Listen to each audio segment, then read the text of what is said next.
பித்அத் இறுதியாக இரண்டு வகைப்படும். பித்அத் நௌஆன், பித்அத் உண்மையாகவே இரண்டு வகைப்படும். பித்அத்துல் ஹகீகிய்யா வ பித்அத்துல் இபாஃபிய்யா. பித்அத்துல் ஹகீகிய்யா என்றால் குர்ஆன், சுன்னா, இஜ்மா எதிலும் ஆதாரம் இருக்காது, எதிலும் ஆதாரம் இருக்காது. இது பித்அத்துல் ஹகீகிய்யா, ஹகீகத்தான பித்அத். இதை செய்வதே கூடாது, செய்தால் வழிகேடு, அந்த வழிகேடு எம்மை நரகமுறை இழுத்துச் செல்லும். பித்அத்துல் இதாஃபியா என்றால் என்ன? இந்த பித்அத் ரெண்டுமே சபிக்கப்பட்டது, ரெண்டுமே அனுமதிக்கப்பட்டது கிடையாது. இதாஃபியா என்றால் என்ன? குர்ஆன் சுன்னாவில் ஆதாரம் இருக்கும், அந்த ஆதாரத்தை எடுத்துக்கொண்டு காலத்தை மாற்றி, இடத்தை மாற்றி, முறையை மாற்றி, வடிவத்தை மாற்றி செய்வது. ஆதாரம் இருக்கும், ஆனால் வடிவம் மாறும். ஆதாரம் இருக்கும், அந்த முறையில் இருக்காது. உதாரணம் என்ன? காலத்திற்கு உதாரணத்தை பார்ப்போம். காலத்திற்கு ஒரு காலத்தை மாற்றுகிறார், ஒரு நிலைமையை அப்படியே மாற்றுகிறார், ஆனால் சுன்னாவில் ஆதாரம் இருக்கிறது. இதை எப்படி பார்ப்பது? இமாம் முஸ்லிம் ரஹிமஹுல்லாஹ், அஹ்மது போன்ற கிரந்தங்களில் எல்லாம் பதிவு செய்யப்படுகிறது. மர்வான் என்ற ஆட்சியாளருடைய காலத்தில் ஈதுடைய பெருநாள் தொழுகைக்காக மிம்பரில் மர்வான் அவர்கள் ஏறுகிறார்கள். மிம்பரில் ஏறுவதற்கு மிம்பரில் ஏறுகிறார் தொழுகையை நடத்துவதற்கு முன்னால். என்ன தொழுகை? ஈதுடைய தொழுகை நடத்துவதற்கு முன்னால் மிம்பரில் ஏறுகிறார். ஈதுடைய முறை என்ன? தொழுது விட்டு மிம்பரில் ஏறுவார். அப்போது இருந்த ஒரு மனிதர், அந்த சபையில் இருந்த ஒரு மனிதர் எழுந்து சொன்னார், ஏன் இப்படி செய்கிறாய் மர்வான்? இதை அல்லாஹ்வுடைய தூதர் செய்யவில்லையே, அல்லாஹ்வுடைய தூதர் இதை செய்யவில்லையே. அல்லாஹ்வுடைய தூதர் முதலில் தொழுதார்கள், அதற்கு பிறகு மிம்பரில் ஏறினார்கள். அப்போது அங்கே இருந்த அபு சயீத் அல் குத்ரி ரலியல்லாஹு அன்ஹு சஹாபி இருக்கிறார் இந்த சபையில். மன் ஹாதா, மன் ஹாதா, யார் இவர்? செய்பவர் அல்ல, சொன்னவர் யார்? மன் ஹாதா, அப்படி சொன்னவர் யார்? அப்போது சொன்னார்கள், ஃபகத் கதா மா அலைஹ், அவருக்கு எது கடமையோ அதை நிறைவேற்றி விட்டார். என்ன ஆதாரம் சொன்னார்கள்? அதற்கு பிறகு சொன்னார்கள், அல்லாஹ்வுடைய தூதரிடமிருந்து நான் செவியேற்றிருக்கிறேன், யார் ஒரு தீமையை பார்க்கிறாரோ அவர் கரத்தால் தடுக்கட்டும், முடியவில்லை என்றால் நாவால் தடுக்கட்டும், முடியவில்லை என்றால் கல்பால் வெறுத்து ஒதுக்கட்டும், அதுதான் ஈமானுடைய கடைசி தரம். அவருக்கு கடமையானதை செய்து விட்டார், வாயாலதை தடுத்து விட்டு. சஹாபி, ஒரு சஹாபி அபு சயீத் அல் குத்ரி சொல்கிறார்கள், மர்வான் அவரை எச்சரித்தார் ஒருவர், இப்படி அல்லாஹ்வுடைய தூதர் செய்தார்கள் என்று. அபு சயீத் அல் குத்ரி என்ன சொன்னார்கள்? அவருக்கு கடமையானதை அவர் செய்து விட்டார், நாவால் அதை தடுத்து விட்டார் என்று கூறி இந்த ஹதீஸை சொன்னார்கள். ஒருவர், இது காலத்தில் மாற்றுவது, முறையை மாற்றுவது எப்படி? ஒருவர் சொல்கிறார், சுஜூதிற்கு முன்னால், ருக்குவுக்கு முன்னால், ருக்குவுக்கு பிறகு சுஜூத்.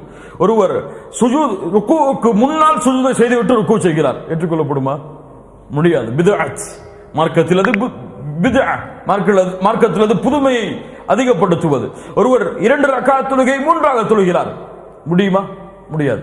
அப்ப எந்த நிலைமையில் அது இருக்கிறதோ, எந்த காலத்தில் அது இருக்கிறதோ, எந்த இடத்தில் அது இருக்கிறதோ, ஹஜ்ஜுக்கு என்று முறை இருக்கிறது. கஅபாவை 7 முறை தவாப் செய்ய வேண்டும். ஒருவர் நான் இப்படி சுற்ற மாட்டேன், இப்படித்தான் சுற்றுவது எனக்கு வசதி என்று சுத்த முடியுமா?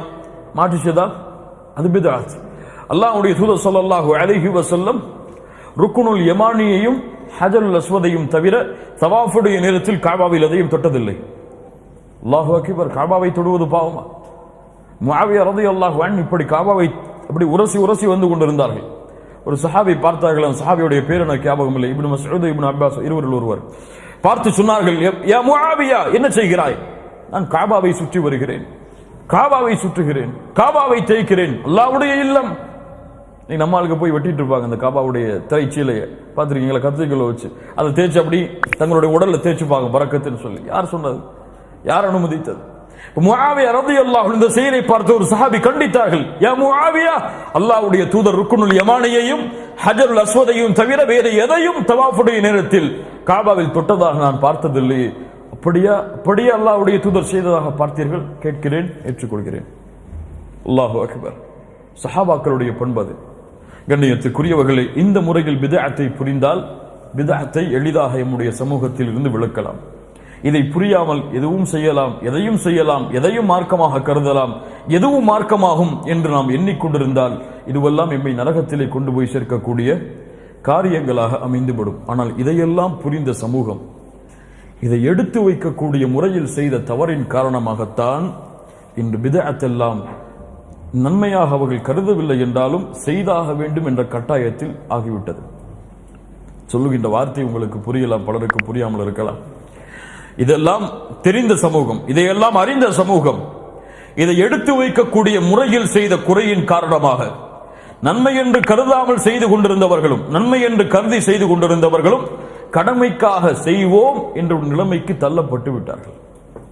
இவன் என்ன வழிகேட்டன்னு சொல்றது, இவர் என்ன இது பிதஅத்னு சொல்றது, இவர் என்ன இதுக்கு முத்திர கொடுத்துறது, நம்ம செஞ்ச நரகத்துக்கு போயிருவோமா என்று பகைமை வெறுப்பின் காரணமாக செய்யும் அளவிற்கு இந்த பிதஅத் மாறிவிட்டது.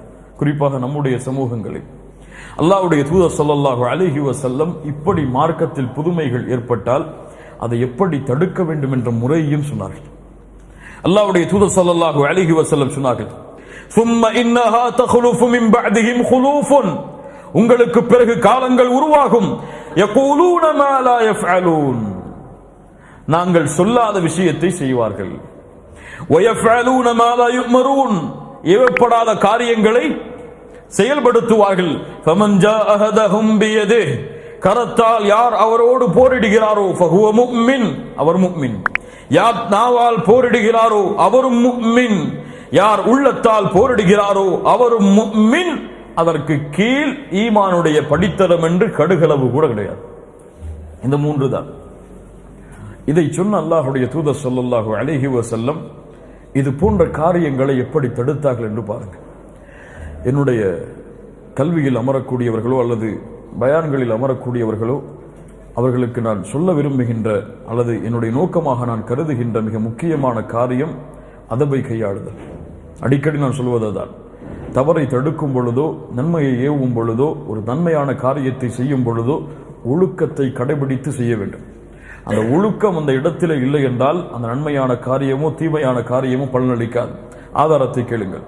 முஸ்லிம் ரஹிமஹுல்லாஹ் பதிவு செய்கிறார்கள், முஆவியா இப்னுல் ஹக்கம் ரலியல்லாஹு அன்ஹு அவர்கள் கூறுவதாக, நான் தொழுது கொண்டிருந்தேன். முஆவியா அவர்கள் சொல்கிறார்கள், இப்னுல் ஹக்கம் அவர்கள் சொல்கிறார்கள், நான் தொழுது கொண்டிருந்தேன். இத அத்தஸ ரஜுலும் மினல் கௌம், தொழுகையுடைய சபையில் அல்லாஹ்வுடைய தூதர் இமாம், பின்னாடி சஹாபாக்கள் தொழுகையாளிகள், தொழுது கொண்டிருக்கும் பொழுது ஒருவர் தும்பினார். அப்போது நான் சொன்னேன், யர்ஹமுக்கல்லாஹ். எங்கே? தொழுகை. யர்ஹமுக்கல்லாஹ், அவர் தும்பினார், நான் சொல்லிவிட்டேன் யர்ஹமுக்கல்லாஹ். ஃபரமானியல் கௌமு பி அப்சாரிஹிம், சஹாபாக்களுடைய பார்வை என் மீது பாய்ந்தது. ஏன்? தொழுகை யர்ஹமுக்கல்லாஹ் என்று சொல்கிறார், உங்களுக்கு எல்லாம் என்ன நேர்ந்தது, ஏன் என்னை பார்க்கிறீர்கள் என்று மறுபடியும் தொழுகையில் சத்தம் இடுகிறார். விட்டுருமா? இன்னைக்கு இப்படி நடந்துச்சுன்னா என்ன ஆகும்? இந்த பள்ளிவாசல் கதவை பூட்டிடான்னு சொல்லி ஒரு சத்தம் வரும், பின்னாடி ஆளை க்ளோஸ் பண்ணி தான் தூக்கி வெளியேறிவாங்க. அப்படிதானே? உங்களுக்கு எல்லாம் என்ன நடந்தது? அப்போது அருகில் இருந்தவர்களுடைய தொடையை தட்டினார்கள். அமைதியார். ஃபலம்மா ஸல்லா ரசூலுல்லாஹி ஸல்லல்லாஹு அலைஹி வஸல்லம், மிகப்பெரிய ஒரு தவறு நடந்து விட்டது. அல்லாஹ்வுடைய தூதர் திரும்புகிறார்கள் தொழுகை முடித்துவிட்டு. ஃபஅபி ஹுவ உம்மி, அவர் சொல்கிறார், அந்த அல்லாஹ்வுடைய தூதர் என்ன சொன்னார்கள் என்று சொல்லுவதற்கு முன்னால், என்னுடைய தாயும் தந்தையும் அவர்களுக்கு அர்ப்பணமாகட்டும். மா ரஅய்து முஅல்லிமன் கப்லஹு வலா பஅதஹு அஹ்ஸன தஅலீமன் மின்ஹு, இதுவரை என்னுடைய வாழ்நாளில் அவர்களுக்கு பிறகோ அவர்களுக்கு முன்னாலோ அவர்களை போன்ற ஒரு ஆசிரியரை நான் பார்த்ததில்லை. சுப்ஹானல்லாஹ்.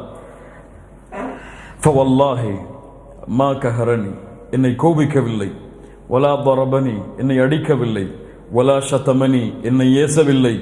கால, என்னை பார்த்து சொன்னார்கள், இன் ஹாதிஹி ஸலா, தொழுகை, லா யஸ்லுஹு ஃபீஹா ஷைஉம் மினல் கலாம், தொழுகை பூர்த்தியாகாது, முழுமையாகாது பேச்சுகளை கொண்டெல்லாம். இன்னமா ஹுவ தஸ்பீஹ், அது தஸ்பீஹை கொண்டு, வ தக்பீர், தக்பீரை கொண்டு, வ கிராஅத்துல் குர்ஆன், குர்ஆனை கொண்டுதான் பூர்த்தியாகும் என்று சொல்லிவிட்டு அல்லாஹ்வுடைய தூதர் சென்று விட்டார்கள். சுப்ஹானல்லாஹ். யா அஹி, இந்த அதபை கையாளுங்கள். ஒழுக்கம். ஒரு பிதஅத்தை செய்கிறார், நீ நரகத்துக்கு போயிருவ அப்படின்னு கேட்க மாட்டார். ஒரு பிதஅத்தை செய்கிறார், இது வழிகேடு வழிகேடு வழிகேடு என்று கத்தினால் எல்லாம் கேட்க மாட்டார். முதலில் பிதஅத் என்றால் என்ன என்று புரியவை, எது நன்மை எது தீமை என்று புரியவை. சஹாபாக்களில் இப்படி நடந்தது. ஒரு அல்ஹம்துலில்லாஹ் சொன்னார், வஸ்ஸலாத்து வஸ்ஸலாமு அலா ரசூலில்லாஹ் என்று ஒருவர் சொன்னார், இப்னு உமர் தடுத்தார்கள் என்பதை புரியவை. ஒழுக்கத்தோடு, அதபோடு, அகலாக்கோடு, பண்போடு, பாசத்தோடு, அவருக்கு நேர்வழி கிடைக்க வேண்டும் என்ற ஆர்வத்தோடு. இன்னைக்கு அவரை கீழே தட்டி நான் மேல போகணும், இந்த வாதத்தில் நான் ஜெயிக்கணுங்கிறதுக்காக பிதஅத் பேசப்படுகிறது மக்களுடைய சபைகளுக்கு முன்னால். ஆதாரத்தை கொடுக்க முடியுமா? 1 கோடி உங்களுக்கு 1 கோடி உங்களுக்கு பந்தயம் என்று சொல்லப்படுகிறது. ஒழுக்கம் வேண்டும் இதில், பாசம் வேண்டும் இதில், நேர்வழியின் ஆசை வேண்டும் இதில். அப்போதுதான் இந்த செய்திகளை அல்லாஹ் மக்களுக்கு புரிய வைத்து அவர்களுடைய உள்ளத்தை சுன்னாவின் பக்கம் கொண்டு வருவான். கண்ணியத்துக்குரியவர்களே, இந்த அதபை கையாளுங்கள், இந்த ஒழுக்கத்தை கையாளுங்கள். தீமை என்று பார்த்தால் அதை எந்த முறையில் கையாள வேண்டும் என்பதை கேட்டுக்கொண்டு அதை கையாளுங்கள். கோபம் வருகிறது, எனக்கு மாற்றமாக அவர் செய்கிறார், சுன்னாவிற்கு மாற்றமாக செய்கிறார், இதுவெல்லாம் எப்படி உம்மை சொர்க்கத்திலே கொண்டு போய் சேர்க்கும்? நீ வழிகேடாக மாறிவிட்டாய், நரகத்திலே செல்லப் போகிறாய் என்றெல்லாம் கோபமான வார்த்தைகளை பயன்படுத்தி கேட்க வருபவரையும் அவருடைய காதுகள் அடைக்கப்பட்டு அவர் வழிகேட்டில் இருப்பதற்கு நாமும் காரணமாக மாறிவிடக் கூடாது. அல்லாஹ் ரப்புல் ஆலமீன் ஒழுக்கத்தை தருவானாக, அல்லாஹ் ரப்புல் ஆலமீன் பண்பை தருவானாக. அல்லாஹ் ரப்புல் ஆலமீன் இந்த சமூகம் நேர்வழியில் பயணித்து கொள்கையில் உறுதியாகி கொள்கையில் ஒற்றுமையாகி மறுமையிலும் அல்லாஹ் ரப்புல் ஆலமீன் ஒன்றுபட்டு இருக்கக்கூடிய வாய்ப்பை இந்த சமூகத்திற்கு அல்லாஹ் கொடுப்பானாக. அகூலு கௌலி ஹாதா அஸ்தக்ஃபிருல்லாஹ் லீ வ லக்கும். அஸ்ஸலாமு அலைக்கும் வ ரஹ்மத்துல்லாஹி வ பரகாத்துஹு.